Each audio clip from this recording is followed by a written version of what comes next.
His Excellency Robert Kyagulanyi Ssentamu mu speech ye gy'akoze mu bitundu by'e Busia gy'abadde olunaku olwaleero ono alabudde abantu b'e Busia nti balina okwongera okwebeereramu ennyo kubanga bano balina ekyobugagga kye babadde batamanyi. Kyagulanyi Ssentamu agambye abantu bano nti Golodi ava e Busia ayinza okuba ndooza mu Uganda nga be basinga Golodi omungi. Ssente eziva mu Golodi zaafuuka za famire ya Museveni naye wabula abantu b'e Busia tebalina mutemwa gwe bafunako wadde. So nga ate mu ssemateeka agamba nti buli kitundu ekirina ekyobugagga eky'omu ttaka bwe kiba nga kyakasimibwa abantu b'ekitundu ekyo balinako percentage gye balina okugabanako. Ne Museveni ne famire ye Golodi w'e Busia yenna bamwefunza baamugabanagabana obutundu nti Museveni alinako ekitundu, Muhoozi alinako ekitundu, Janet alinako ekitundu, Omukoddomirwa Abooga alinako ekitundu, Salimu Sale n'abalala ab'oluganda lwa Museveni. Kyova olaba nti kati bo beesibye mu buyinza bw'eggwanga Uganda kubanga bamanyi nti buli kyabugagga kya Uganda kiri mu mikono gyabwe era be bakiganyulwamu. Ekibasibye mu buyinza bwa Uganda si lwakuba nti bakyalina bye baagala okutereereza munnayuganda wabula lwakuba bamanyi nti mwe bajja obugagga obubakuumidde mu buyinza, mwe bajja obugagga obubalabirira ne famire zaabwe. Kati kwe kusalawo nti balemere ku ntebe y'eggwanga Uganda. N'agamba nti singa abantu b'e Busia baneebeereramu ne basituka ne bagatta eddoboozi eryawamu ne bagamba nti ekimala basobola okugobaganya mwami Museveni ne tuba nga tusobola okweddiza ebyobugagga ne bigasa Uganda yonna okutwalira wamu naye nga tebitunudde mu famire emu. Ono abajjukizza n'abagamba nti e Busia ewali booda eyingira Kenya kyokka jjukira nti ebyobugagga ebiri mu Uganda ku 100 ebitundu 8 biyita Busia naye abantu b'e Busia tebalina kye babifunamu kubanga clearance Museveni yagijjawo mu bitundu by'e Busia ye n'amanya nti kati abeeri tebajja giganyulwamu era nayo yagiganyulwamu ye ne mutabani we. So n'abagamba nti singa banaaba bayebeereddemu ne balwana ye olulinnya bw'ati ku ntebe y'eggwanga Uganda agenda kusooka kutereeza bintu ng'ebyo clearance agizzeewo e Busia abantu b'e Busia bongere nabo okuganyulwa mu kintu kino. N'abagamba ekintu ekirala nti ennyanja baabagobako tebakyakkirizibwa kuvuba kyokka nga nabo balina ennyanja awo ennene naye amagye gonna gagyefuga ge gagikuuma kati naye tegagikuumala kuba nti amagye ge gagiryamu nedda wabula Museveni yagiguza Abachina kati amagye gagikuuma gakuumira Abachina abatalina bannansi. Bo ne bajja ne bakamula ebyobugagga by'eggwanga Uganda ne batwala olw'okuba nti bo wa Museveni omusimbi omuyitirivu obungi ye ne famire ne baba basanyufu naye bannayuganda ne babeeraawo nga babonaabona ng'abatalinaako baabwe. Kyagulanyi Ssentamu ebyo ebimuleese byagamba nti y'ensonga lwaki asitusa ajjukize bannayuganda obuvunaanyizibwa bwabwe ategeeza bannayuganda nti bwe tukwatira awamu tusobola okwegobako essajja. Yeebazizza abantu b'eyo nti beebala okukola omulimu ogw'ettendo ennyo mu 2021 ne bamuteekamu obuwagizi bwabwe ne bamulonda abeere pulezidenti w'eggwanga Uganda naye n'abajjukiza nti baamulonda naye si yali mu ntebe kubanga Museveni atufugira ku mmundu era kati atudde mu ntebe yeerayiza olw'okuba yalina emmundu naye n'abagamba nti ffe tetulina mmundu naye mbutaba na mmundu ate amaanyi tulina mangi agakkira aga Museveni. N'agamba nti singa tuba tukwatidde wamu ne tusituka tusobola okugobaganya Museveni. N'agamba nti amagye ebitundu 5 ku 100 biri ku ludda lw'abantu singa tuba tusitukiddemu ne twerwanako amagye beetegefu otwegattako tusobola okutwalaganya Museveni nga kaguddeyo. Kati bannayuganda kiri eriffe okumanya nti omuntu atukulembera si gwe twalonda, kiri eriffe okumanya nti gye twalonda si yali mu ntebe ate nga ffe tulina obuvunaanyizibwa obugimuteekamu ne tubaako kye tukola ne tumanya nti kakati obuyinza buzze mu mikono gyaffe bantu ne tulemanga kyogerako bwogezi nti obuyinza buli mu mikono gy'abantu naye nga tetubulaze nga tetubukozesezza. Tulaga obuyinza bwaffe Museveni akitegeere nti emmundu si yeerya amaanyi tegalya era singa tuwatisa mbazzi. Abaana b'e Busia n'abagambye kibazijjawa ne Busia saagala mumpite Kyagulanyi bazijjawa ne Busia saagala mumpite Bobi Wine mumpitani bendera Busia nze wakola ekirala. Abaana b'e Busia njagala bagamba bino ebintu njagala muligamba balala nabo babigamba balala bingi nnyo bembadde njagala bagamba naye ngenda kwogera ku bintu 3. Ekisooka abaana b'e Busia bw'olaba omuntu ng'awogana nga kitegeeza tayagala owulire bye nkugamba. Nze saze wano okusaaga wano kuzanya. So njagala mupenge attention. Kubona ensonga gye tuliko nkulu nnyo. Number 1. Mwabaana b'e-Busia muli bagagga nnyo naye temukimanyi. Wano e-Busia waliwo gold bamubaliramu $16 16. Mulya kyengamba wano e-Busia waliwo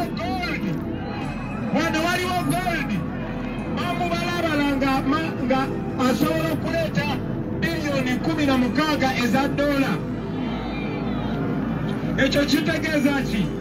Kitegeeza nti mmwe abamu ku bantu abasinga obugagga mu Uganda naye mukimanyi bulungi nti goldi oyo yenna Museveni yamufuula na famire ye.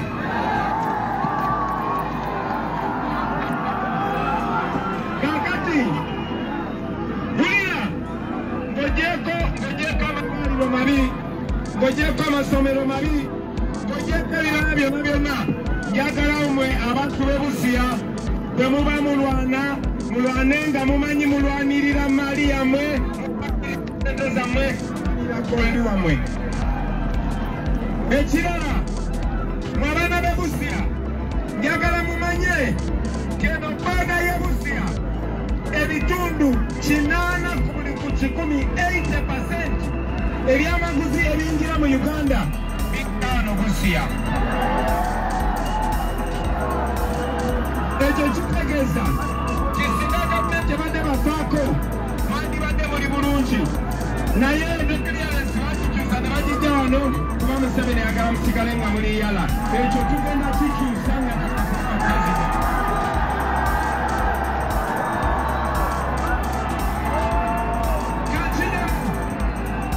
kankinemu eno booda y'e-Busia wano obugagga ebyabusuubuzi ebiyingira mu Uganda buli miliyoni ya sente emitwalo 4 giyita Busia. Buli miliyoni 10 miliyoni 8 ziyita Busia. Buli miliyoni 8 ziyita Busia. Naye mmwe Museveni ayagala bakume nga muli babucokola ne clearance yagijjawo booda yammwe ebeere nga tebagasama abaana ba wano.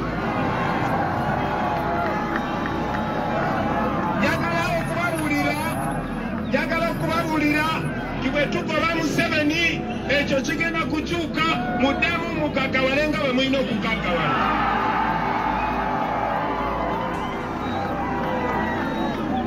Ekirala abaana b'e-Busia njagala mumanye nti okufaananako nga Buganda, okufaanana nga Busoga n'ewalala yonna nammwe ennyanja wano ey'Amajanji baagibajjako kati Museveni agiwamba agikoleramu ye n'Abachina n'abantu be. Yonna yonna gye tubadde babadde batutegeeza nti amagye gabagoba ku nnyanja. Nakigambye abaana b'e-Busoga nammwe nkibagamba mukigambe bonna bonna abakola bwe tumala okugoba Museveni ngenda baddiza ennyanja yammwe nalo.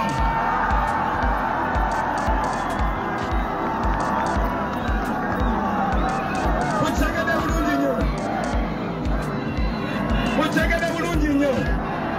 So njagala bwe muba mulwana mumanye nti mulwanira golodi wammwe. Njagala bwe muba mulwana njagala manye nti mulwanira booda yammwe. Njagala bwe mbeera mulwana mumanye nti mulwanira nnyanja yammwe. Ebirala bingi nnyo byandibadde wano singa eno booda singa Museveni yali abaagala, singa muli baloodi, singa wano waliwo amalwaliro, singa wano waliwo amasomero, singa wano waliwo enguudo ennungi n'ebirala ebifaanana bityo. Finally ebyo n'ababbi babuulidde mu kampeyini banemesa okubibagamba byonna. Naye bino temugenda kubifuna nga jasi muyimiridde buyimirizi. Twagala kujjako Museveni.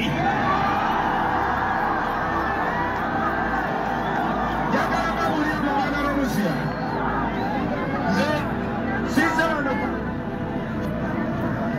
Nze sizze wano kubattaba bululu.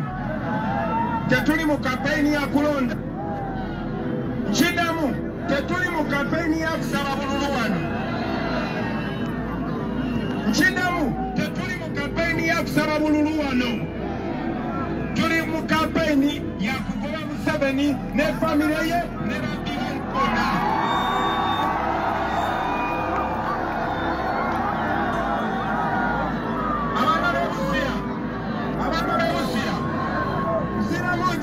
Kiteke mu mutwe wano wali mugondi asobola okukyusa obulamu bwa buli muntu yenna.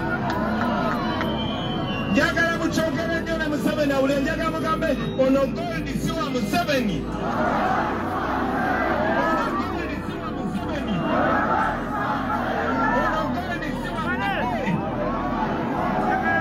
Ono gondi si wa Janet. Ono gondi si wa Muhoozi. Ono gondi si wa Babango. Ono gondi si wa Sado. Ono gondi wa bantu b'e Busia.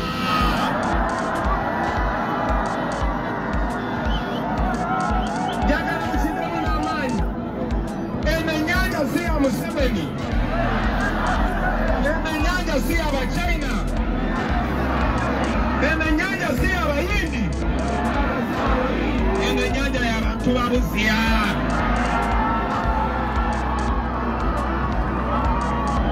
Njagala mukiddemu, eno boda si ya Museveni.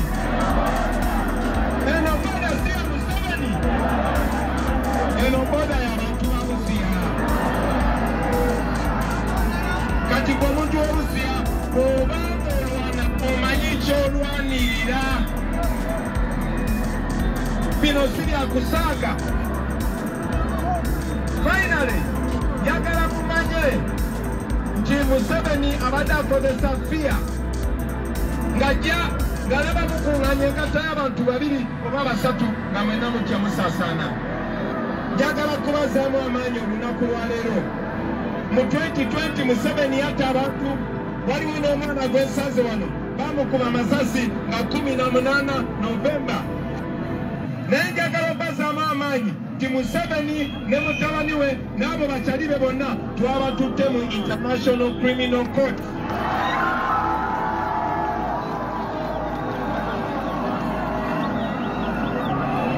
Era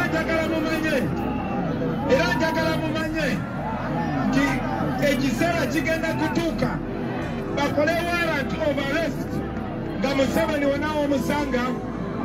Easy.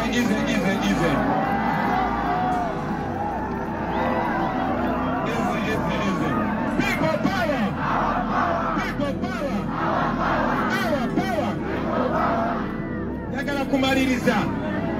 Njagala kumaliriza nga mbagamba ki kye muyina okukola.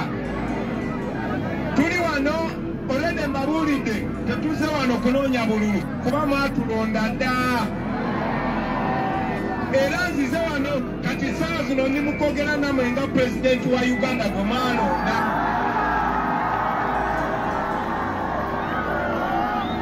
Naye njagala mumanye nti tetulina buyinza kuba bali batuwama ne mundu. Njagala mumanye nti wadde temulina mundu musobola okusalako sipiti zonna Museveni ne tumugoba.